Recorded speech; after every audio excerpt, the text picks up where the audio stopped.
इस वीडियो के अंदर में हम लोग ये संघीय शासन व्यवस्था क्या है, इस प्रकार की शासन व्यवस्था की क्या विशेषता है, इन दो प्रश्नों को एक बेहतरीन तरीके से जानने का प्रयास करेंगे। तो चलिए दोस्तों, बिना समय गवाए सीधे चलते हैं प्रश्न की ओर। कई बार आपके बोर्ड एग्जाम में इस तरह से 2 नंबर के अंदर में कई बार आपको देखने को मिला होगा, जब आप लोग एक बार क्वेश्चन बैंक को पलटे होंगे। या आप देखिए, क्वेश्चन बैंक को जब पलटिएगा तो इस तरह से क्वेश्चन संघीय शासन की 2 विशेषताओं को लिखिए, इस तरह से क्वेश्चन पूछा ही जाता है। तो आइए ना, सबसे पहले हम लोग जानने का प्रयास करते हैं कि आखिरकार ये संघीय शासन व्यवस्था क्या होती है। जब हम लोग संघीय शासन व्यवस्था के बारे में जान लेंगे कि संघीय शासन व्यवस्था का इसका मतलब ये होता है, फिर इसके बाद इस शासन व्यवस्था की विशेषताएं क्या होती है, इन सब प्रश्नों को भी देखने का प्रयास करेंगे। तो संघीय शासन व्यवस्था का मतलब क्या हुआ?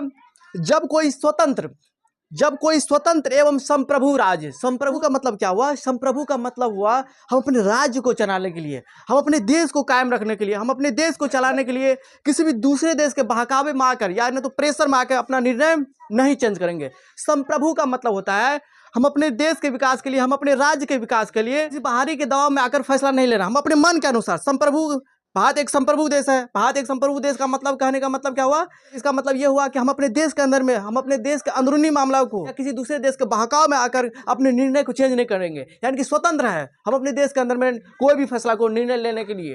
तो इसे हम लोग कहते हैं संप्रभु। तो जब कोई एक स्वतंत्र एवं संप्रभु राज्य, जब कोई स्वतंत्र एवं संप्रभु राज्य मिलकर एक नए राज्य का गठन करता है, तो उसे ही हम लोग कहते हैं संघीय शासन व्यवस्था। संघीय शासन व्यवस्था 2 तरह की होती है। यहाँ पर देखिए बाबू, एक तो यहाँ पर भी हम आपको समझाने की कोशिश किए, क्या जब कई सारे राज्य, एक से अधिक राज्य एक सामान्य संप्रभुता, एक सामान्य संप्रभुता का मतलब एक सामान्य बातों को लेकर के एकजुट हो जाते हैं, एक नए राज्य का गठन करते हैं, उसे हम लोग कहते हैं संघीय शासन व्यवस्था, यानी तो संघ राज्य।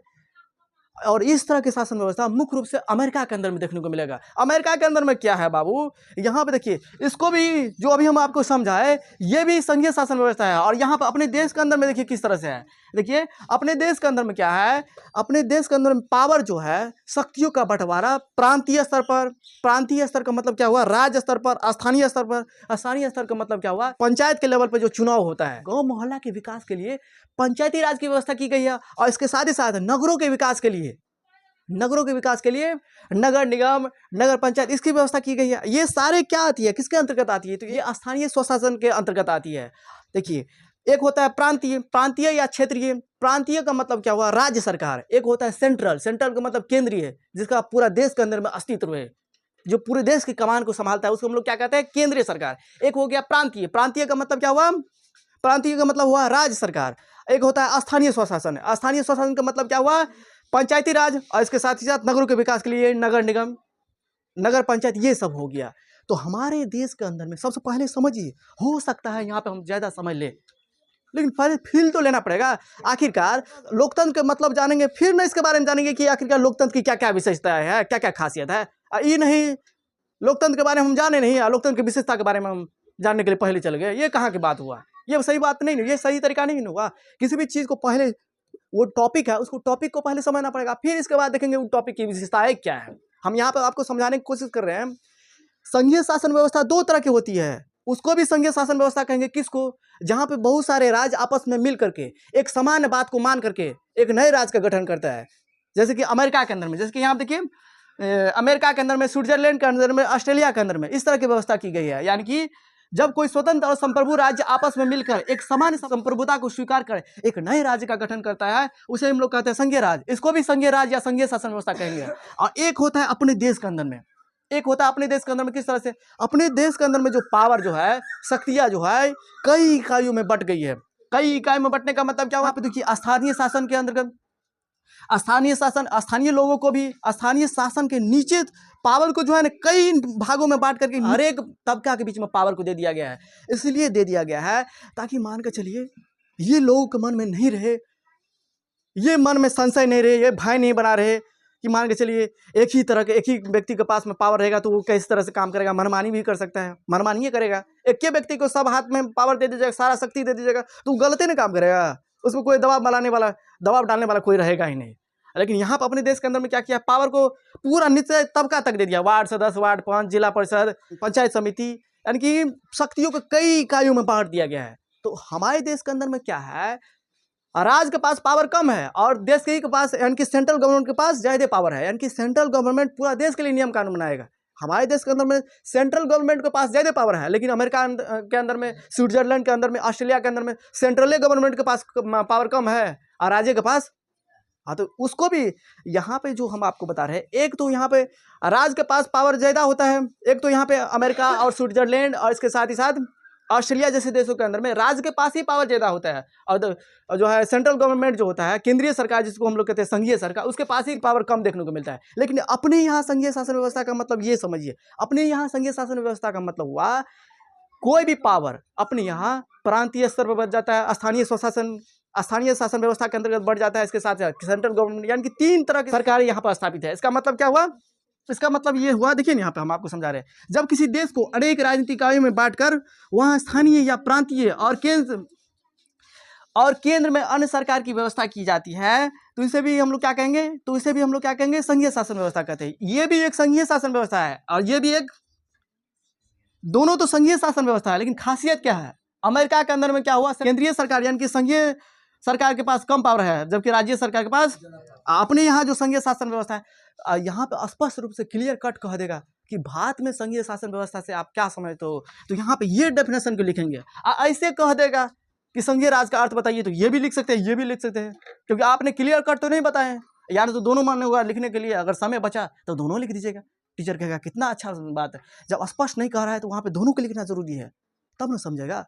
अमेरिका जैसे देशों के अंदर में किस तरह से संघीय शासन व्यवस्था लागू है, और अपने देश के अंदर में, ये अपने देश के अंदर में है, तो अब ना अपने देश के अंदर में नगर पंचायत, नगरों के विकास के लिए नगरीय शासन व्यवस्था, गांव मोहल्ला के विकास के लिए पंचायती राज व्यवस्था की स्थापना की गई है। देखो कहाँ तक, कितने हद तक, कितने नीचे तक को क्या किया है, शक्ति को बंटवारा कर दिया है, बांट दिया गया है। यही ना शासन व्यवस्था सबसे बढ़िया है। हम जानते हैं क्या बाबू, किसी एक ही व्यक्ति के अंदर में सारे शक्तियों को दे देंगे ना, तो ऐसे होगा क्या? किसी एक ही समुदाय के बीच में सारे पावर को बांट देंगे तो दूसरे समुदाय के ले गए हैं। हमारा मुद्दा उठाने वाला कोई है ये नहीं है। मन में तरह तरह की दुविधाएं उत्पन्न होगी, मतलब असंतोष की भावना उत्पन्न रहेगी। ये एक ही तरह की सरकार है, एक इसी के पास सब पावर है, हम लोग के पास कुछ है ये नहीं है, ना बोलने की आज़ादी, ना कुछ करने की आज़ादी है।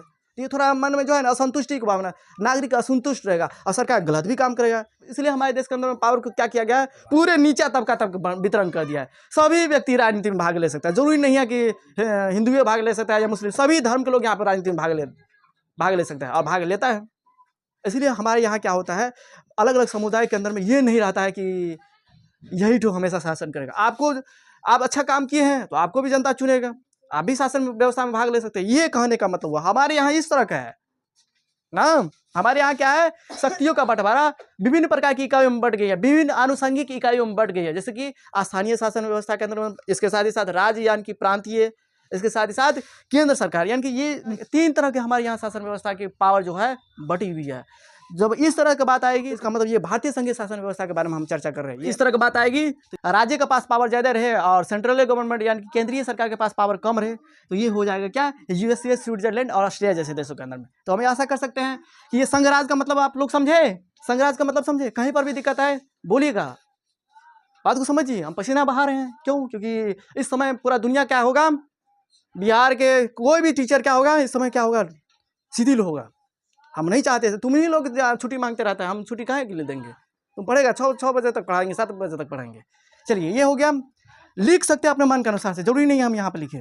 क्योंकि जब किसी देश के अंदर में शक्तियों का बंटवारा प्रांतीय स्तर, क्षेत्रीय स्तर या स्थानीय शासन के अंतर्गत या केंद्रीय स्तर पर की जाती है, यानी कि शक्तियों का बंटवारा इन तीनों स्तर पर की जाती है, वही उसी तरह के व्यवस्था को कहते हैं संघीय शासन व्यवस्था। संघीय शासन व्यवस्था का मतलब सब मिलके, संघ का मतलब क्या हुआ, एक संगठन मिलाकर राज करेंगे। संघ का मतलब एक गुट, संगठन में एक ही व्यक्ति थोड़ी रहेगा। एक क्षेत्रीय स्तर पर हुआ यानी कि स्थानीय स्वशासन हुआ, स्थानीय प्रशासन हुआ, एक प्रांतीय यानी कि राज्य हुआ, एक सेंट्रल गवर्नमेंट हुआ। ये तीनों मिलकर एक गठन करता है। तीनों मिलकर जो है तीनों के पास जाता है पावर, शेयरिंग ऑफ पावर, सत्ता का हस्तांतरण का मतलब क्या हुआ, सत्ता का बंटवारा, पावर, शक्ति है, ये तीनों के स्तर पर होते हैं। समझिए।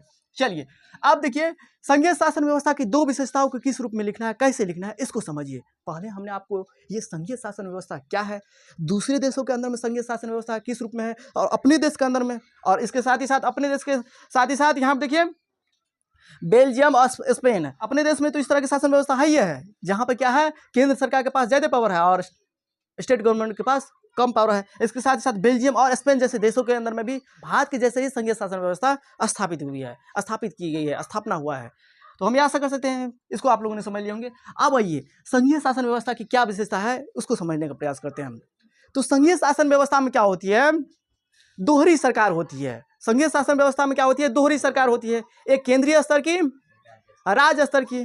केंद्रीय स्तर की सरकार क्या होगा, यानी कि केंद्र सरकार क्या करेगा, राष्ट्रीय महत्व के विषय के बारे में सोचेगा, राष्ट्रीय महत्व के विषय के में यानी कि राष्ट्र के विकास के लिए नीति नियम को निर्धारित करेगा। और क्षेत्रीय सरकार क्या करेगा, अपने राज्य के विकास के लिए नीति नियम को निर्धारित करेगा। यही तरह की बात तो यहाँ पर है, अपने राज्य के अंदर में, अपने देश के अंदर में यही तरह की व्यवस्था है। सेंट्रल गवर्नमेंट क्या करता है, सेंट्रल को किस तरह से हमारे देश का उन्नति हो, उस तरह से हमारे देश प्रोन्नति हो, आगे बढ़े, इसके लिए नीति एवं नियम कानून लागू करता है। सभी राज्य सरकार क्या करता है, अपने अपने राज्य के विकास के लिए नीतियाँ एवं नियम कानून को निर्धारित करता है। इस तरह की व्यवस्था है ना।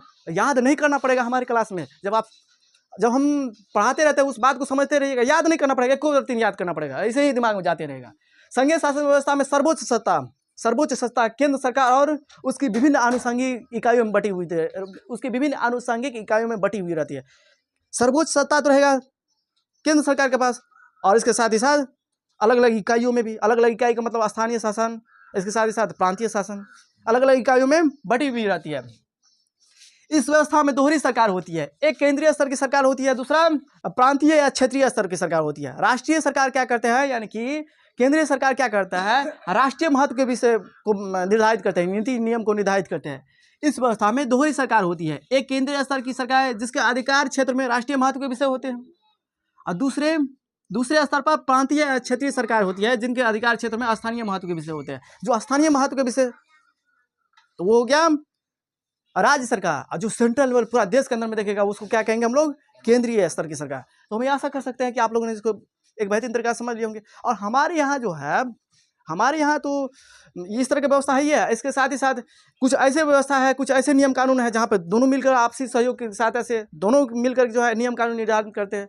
हमारे यहाँ शक्तियों का बंटवारा, यहाँ पर और लिख सकते हैं, हमारे यहाँ शक्तियों का बंटवारा 7वीं अनुसूची के अंतर्गत में 3 भागों में किया गया है। बताए थे, राज्य सूची, समवर्ती सूची और संघीय सूची, यहाँ पे ये लिख सकते हैं। लेकिन यहाँ पे कह रहा है दुइयों की विशेषता बताइए, तो दुइये को लिख देंगे, और पर्याप्त है, 2 अंक आपको देने के लिए ये पर्याप्त है, दे देगा, लिख सकते हैं। हमारे यहाँ शक्तियों का विभाजन 7वीं अनुसूची के अंतर्गत 3 भागों में किया गया है। पहला केंद्रीय सूची यानी कि संघीय सूची, दूसरा राज्य सूची, तीसरा, अब यहाँ पे हमें स्क्रीनशॉट दे रहे हैं कौन कौन सी सूची, कौन कौन से विषय केंद्रीय यानी कि संघीय सूची के अंतर्गत आता है, इसके साथ ही साथ राज्य सूची के अंतर्गत आता है, इसके साथ ही साथ समवर्ती सूची के अंतर्गत आता है। इसको ध्यान में रखिएगा।